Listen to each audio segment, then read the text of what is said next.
Peyton Lane wiped the perspiration from her brow as she stepped off the bus, the crisp autumn air filling her lungs with a freshness she rarely felt amid the cramped aisles of the supermarket where she worked. Today was special. She had been saving every spare penny for months to visit Elegance Atelier, the boutique that sat like a jewel on Main Street. Its glossy window displays had long caught her eye during her daily commute, dresses shimmering under soft spotlights, seemingly a world away from the fluorescent lighting she spent her workdays under. Clutching a plastic bag that held her modest wallet, Peyton adjusted the thrifted cardigan she had carefully chosen, hoping it wouldn't draw too much attention. She wasn't used to places like this with their polished marble floors and gleaming chandeliers casting a warm glow over rich velvets and silks. The faint, sweet scent of fresh flowers mixed with delicate perfumes scented the air, making Peyton's heart race with a mix of excitement and nervousness. Approaching the reception desk, her voice faltered. "I have an appointment to try on dresses," she said, blurting out what seemed the simplest way to explain, though it sounded awkward even to her own ears. The saleswoman, tall and immaculately dressed in a sharply tailored suit, eyed Peyton up and down before letting out a sharp laugh loud enough to catch several clients' attention. "We don't entertain just anyone here. This isn't a garage sale. You don't belong in a place like this with an outfit like that," she said, gesturing pointedly at Peyton's worn shoes and plastic bag. The room fell silent but full of eyes, some smirking, some whispering. Peyton felt the weight of their judgment settle deep in her chest.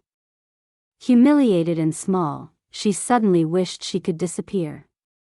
The saleswoman's laughter echoed in Peyton's ears as she stepped back from the reception desk, the sting of the words burning hotter than the chill in the autumn air outside.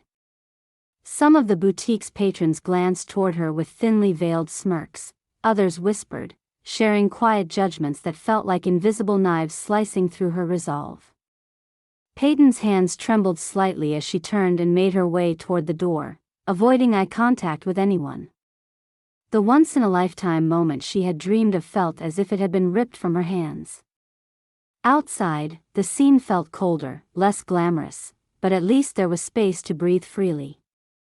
Peyton sank down onto a wooden bench outside the boutique, clutching her plastic bag on her lap as if it were the only thing tethering her to solidity in the overwhelming wave of humiliation and sadness.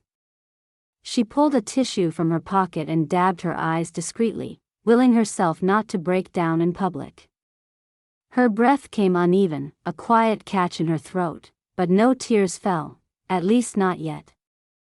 The bustling street went on around her, the noise a blurry backdrop to the intense thoughts spiraling in her mind. She felt such a profound ache, that she could be so easily dismissed, so clearly out of place in a world she had only just dared to enter. The elaborate dresses she had long admired in the boutique windows flickered behind her eyelids, shimmering and distant. Her mind drifted back through the years, weaving memories that explained this moment more fully, memories no one at the boutique could see, but that made her longing and pain all the more acute. There was the early morning 3 months ago when she had dragged herself out of bed at dawn to clock an extra shift before her regular evening at the supermarket. The hands on the clock had barely moved when she shared a whispered celebration with herself for not skipping that double shift. No one else noticed, but it had been one more small and stubborn piece of the puzzle to afford the dress-fitting appointment. She remembered the long walks home from work, stomach growling as she passed bakery windows filled with pastries she couldn't buy, choosing instead an apple she had packed from a discount bin. It seemed such a minor thing, food, cost, sacrifice, but it compounded daily in the tapestry of her quiet endurance. There had been other moments, too, the times she'd told herself no when her friends invited her out, the lonely hours she spent stitching patches and mending worn clothes so she wouldn't have to buy new ones. She'd never complained, not once. She had tucked her dreams away like precious treasures no one else could see. Elegance Atelier hadn't been just a store, it was a symbol of something rare and beautiful she could finally allow herself, a moment of celebrating herself. After years of hardship, uncertainty, and scraping by, this appointment was meant to mark a milestone. She thought about the day she decided to call the boutique and make the booking, the phone trembling slightly in her hand. The clerk on the other end had spoken with polished charm, making the decision feel real, tangible. Peyton felt a swelling pride, a flicker of hope. And now, it had all vanished in a moment of scorn at the front desk. The memory of the saleswoman's smile, so cruel and condescending, drew tears suddenly, not the kind of quiet tears she'd tried to hold back, but an unstoppable flood of quiet sorrow. She wiped her eyes hard, hating the weakness but feeling the release it offered. Her thoughts wandered to why she had saved for this day so fiercely.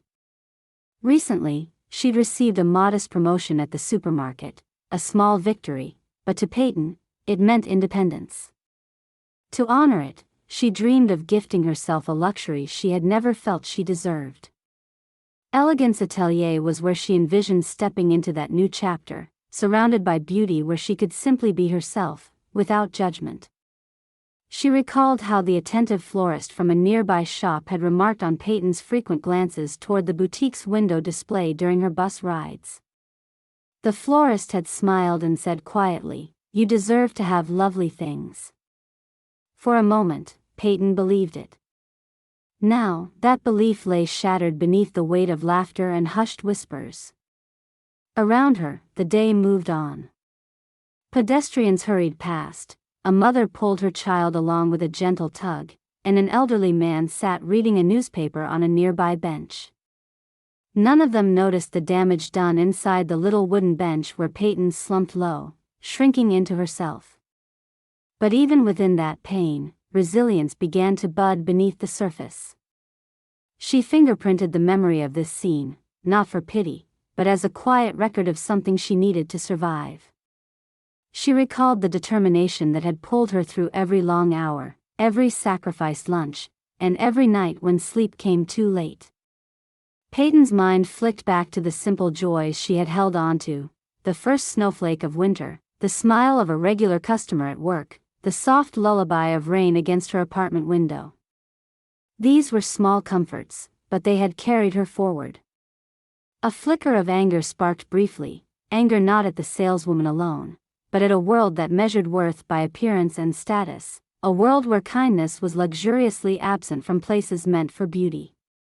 Slowly, Peyton pushed herself up from the bench, took a deep breath, and brushed leaves from her cardigan.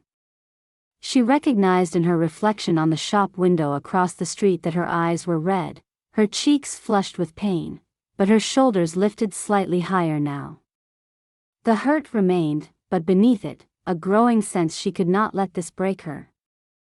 She started to walk away, each movement steadying her heart.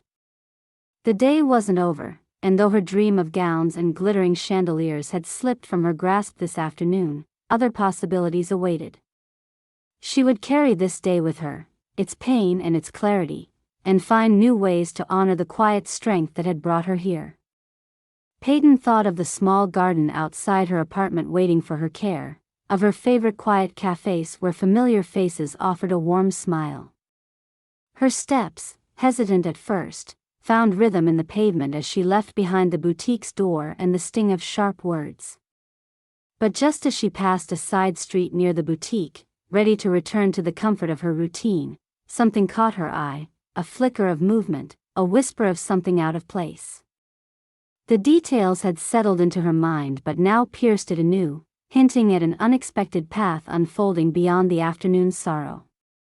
As Peyton turned toward the main street, her feet still heavy from the weight of earlier moments, she noticed a narrow alley between the boutiques shaded by tall brick walls weathered with age. Something about that side entrance to Elegance Atelier caught her eye, a dull metallic glint near the ground, half hidden behind a potted plant and discarded cardboard boxes. She slowed her steps and glanced over, curiosity nudging her reluctant heart forward. There was a door, painted a chipped dark green, with a small rectangular window set near the top. On it was a faded sign she hadn't seen before, "Emergency exit, keep clear." Peyton's eyes then fell on the thick metal chain and heavy padlock securing it tightly shut. Her brow furrowed. Fire exits weren't supposed to be locked like this. In case of emergency, they needed to be wide open and accessible at all times. Peyton hesitated for a moment and then, quieter now, she edged closer to the door and pressed her hand against the cold metal. Clinking softly in her plastic bag was her phone. With a muted breath, she pulled it out, opening the camera app and snapping several photos: the locked door, the faded sign, the clutter blocking the path leading up to it. It was a vivid contradiction to the polished elegance inside the boutique. Just then, voices drifted from a side window above the alley. Peyton leaned closer and caught fragments of a conversation between two boutique employees. "It's no big deal. If anyone really wanted to, they wouldn't complain. The sooner they're in and out, the better," a young woman was saying, her tone lazy with a hint of amusement. The other voice, older and more cynical, laughed quietly. "We're not even allowed to use the fire door sometimes. Management says it makes the place feel more exclusive. Keeps people from hanging around too long without buying." Peyton blinked, stunned. This wasn't just about the locked door, it was about the whole attitude toward customers, forcing them to hurry, to feel uncomfortable, to keep the place exclusive by making people like her feel unwelcome. Her hands tightened around the phone. Maybe she was just one person, but maybe she could do something about this. She tapped out a quick email to the city's Consumer Protection Agency, attaching the pictures. The message was calm, factual. "Dear Sir or Madam, I recently visited Elegance Atelier in hopes of enjoying their dress-fitting service, but I was publicly humiliated by staff who mocked my appearance. More concerning, I noticed the emergency exit door is padlocked and blocked, posing a serious safety hazard. Additionally, I overheard staff discussing how the locked door is used intentionally to limit customer time and increase exclusivity, which may violate consumer rights. Please find attached photos documenting the locked emergency exit. I hope this information helps ensure the safety and fair treatment of all customers. Sincerely, Peyton Lane."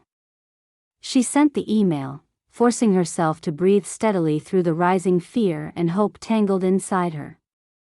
If nothing else, she was turning the unbearable humiliation into purposeful action. Before she could leave the alley, a sudden whimper drew her attention. Behind some discarded boxes, a small dog with matted fur and sad eyes peeked out, clearly frightened and hungry.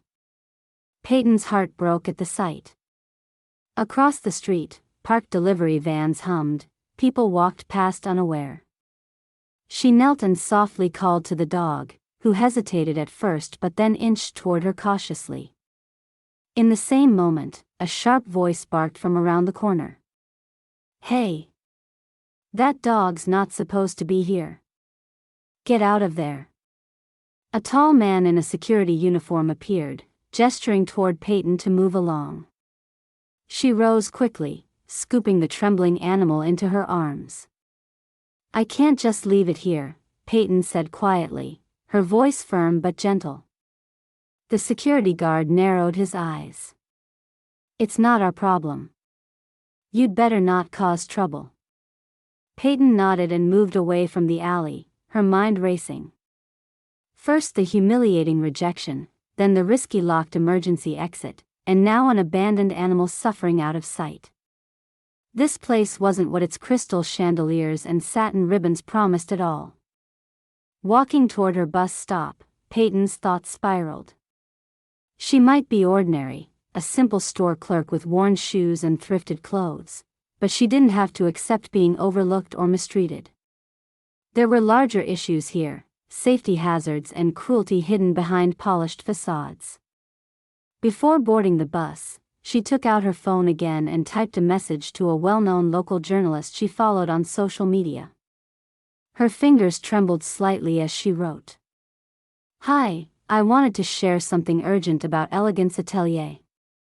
They humiliated me publicly, but worse, they lock their emergency exit door and treat customers poorly to force quick purchases. I have photos and overheard staff comments. Also found an abandoned dog on their property. People deserve to know. She sent the message and stared out the bus window as the city's familiar buildings receded. At last, Peyton felt she had sparked a small flame, one built from all the quiet sacrifices she had made and the dignity she refused to lose. No longer just a visitor crushed by cruelty, she was someone who could change something, no matter how small. The bus hum grew louder, pushing her back into the rhythm of the city, but Peyton's mind was already turning toward what might come next. Within hours of Peyton sending her message and photos to the local journalist, the quiet life she had known began to ripple in unexpected ways. The journalist, known for championing community voices and shedding light on overlooked concerns, responded quickly. By early evening, a detailed story appeared online, featuring Peyton's chilling account of humiliation, the locked emergency exit dangerously blocking a fire escape, and the disturbing casual attitude of the boutique staff. The article included her photos, tight shots of the padlocked door and cluttered corridor, alongside excerpts from staff overheard comments. As the article spread rapidly through social media, a wave of public reaction followed. The hashtag simple is not less began trending locally with steady momentum, growing beyond what Peyton could have imagined.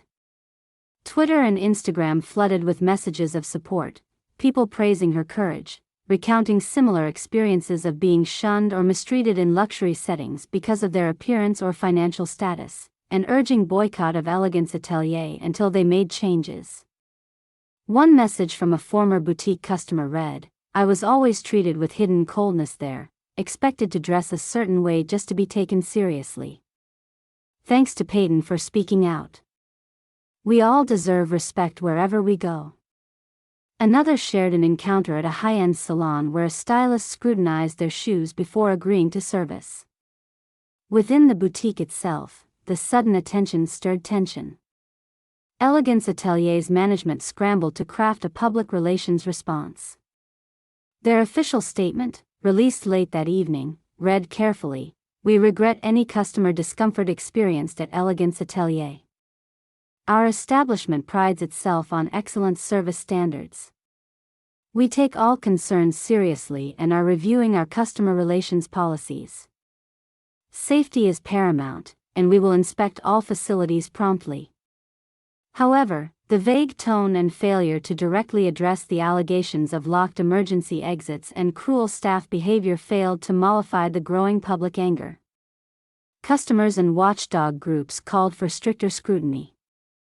Meanwhile, officials from the city's fire safety department received public inquiries about the locked emergency door. Inspectors paid an unannounced visit to the boutique the next morning, noting immediate violations of fire codes due to the padlocked exit and clutter-blocking passageways. Authorities ordered the lock's removal, clearance of all obstructions, and scheduled follow-up inspections to ensure ongoing compliance. The boutique's reputation took a severe hit, with regular clients canceling appointments and sharing their reasons openly. Social media posts showing Elegance Atelier, closed for safety updates, began circulating, accompanied by commentary about how luxury often masked neglect. The saleswoman who had laughed at Peyton's simple clothing and dismissed her presence became a focus of criticism. Multiple online forums and community pages highlighted her behavior, and Elegance Atelier management announced her suspension pending internal review. The hashtag end boutique snobbery gained traction as customers voiced solidarity with Peyton and demanded respectful treatment for all visitors regardless of background. Peyton, meanwhile, found her days unexpectedly filled, not just with routine supermarket shifts, but with new attention and outreach.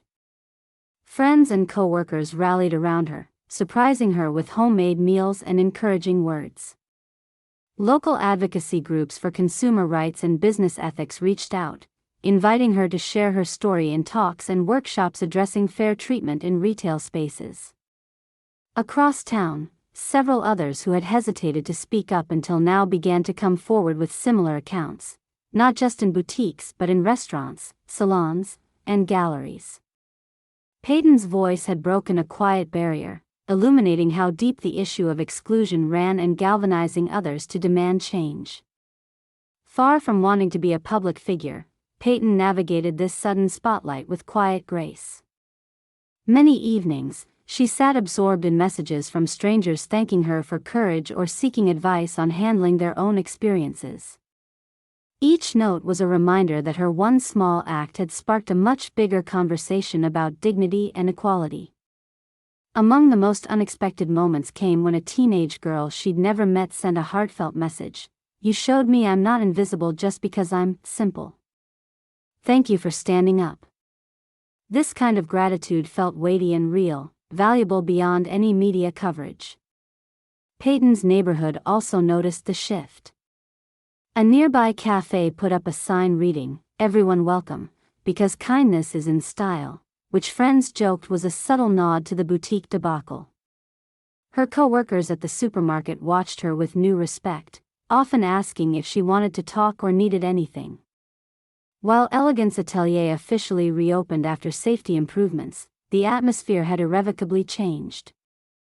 A subtle but palpable wariness lingered among patrons, many choosing alternatives that emphasized inclusivity over opulence. The boutique introduced diversity training for staff and posted new signage promoting customer respect and safety policies. Yet nothing was more telling than the change in how Peyton walked.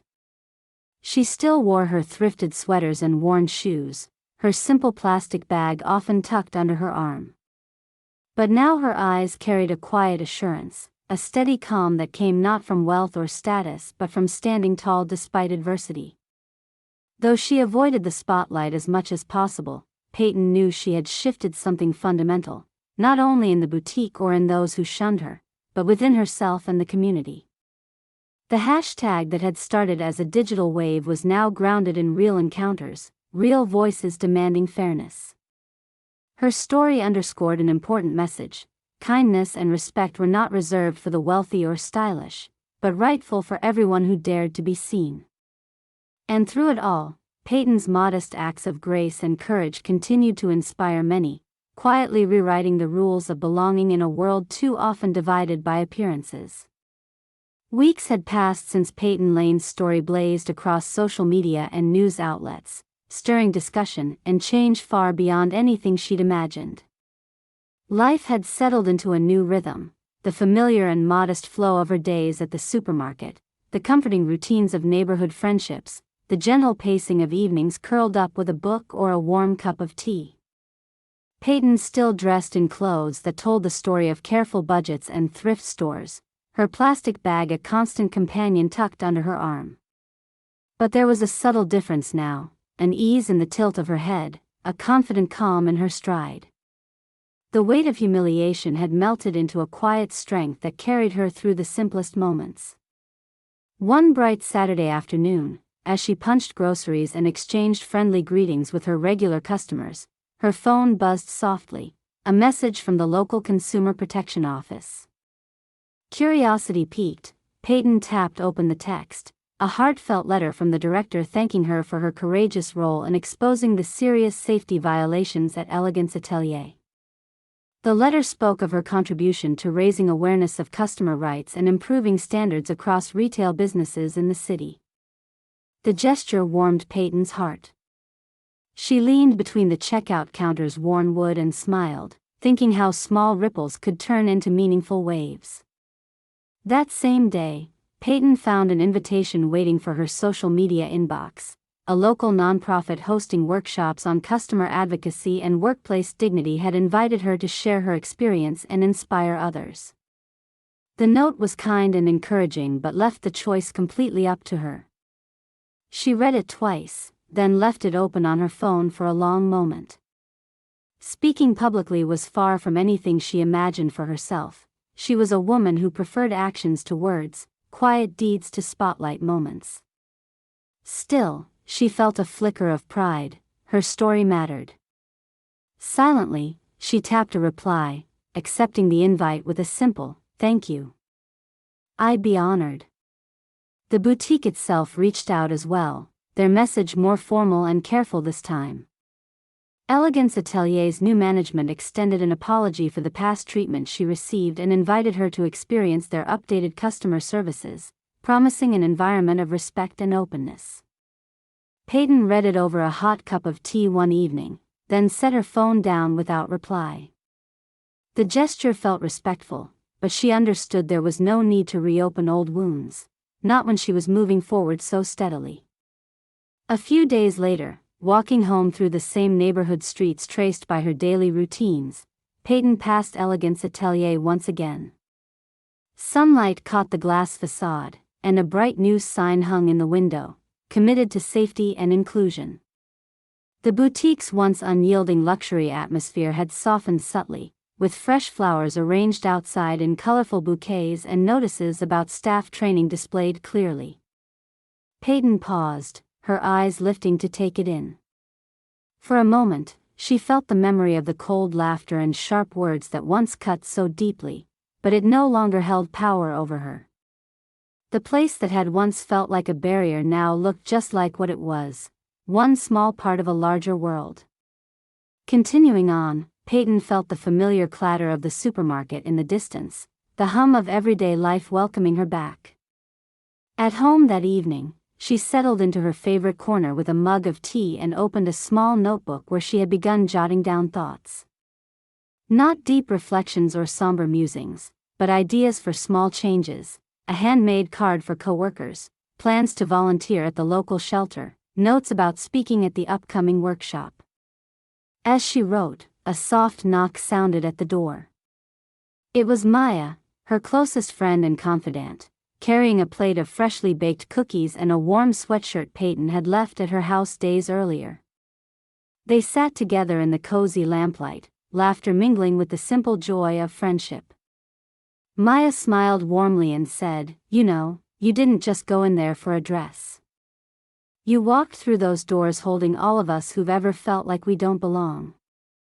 Peyton shook her head with a gentle smile, the warmth spreading through her chest. "I'm still just me," she said quietly. "But maybe that's enough." Later that week, Peyton arrived at the community hall for her speaking engagement, nerves fluttering beneath her calm exterior. The room was filled with faces reflecting all walks of life: workers, advocates, students, people hungry to hear someone who had turned hardship into hope. Taking a deep breath, Peyton spoke not of herself as a victim but as a person who refused to be invisible. She spoke of dignity, kindness, and the power in simple acts of standing up, not with fists raised, but with quiet grace. She shared how her modest life had taught her resilience, and how small acts of respect could transform worlds, both personal and collective. The applause at the end was gentle but sincere, and as people approached to thank her afterward, Peyton felt a profound connection, a community united by shared struggles and hopes. Walking back home that night beneath a sky dusted with stars, she felt a calm satisfaction settle over her. The journey had been unexpected and hard, but it had also been a thread woven into a wider tapestry of change. In these moments, sipping tea in her modest apartment surrounded by worn but treasured things, Peyton knew something true: she never needed status or glitter to make a difference. She carried something far stronger, the courage to be herself, to speak softly but clearly, and to hold her own worth steady against the world's judgments. That courage, she realized, was enough.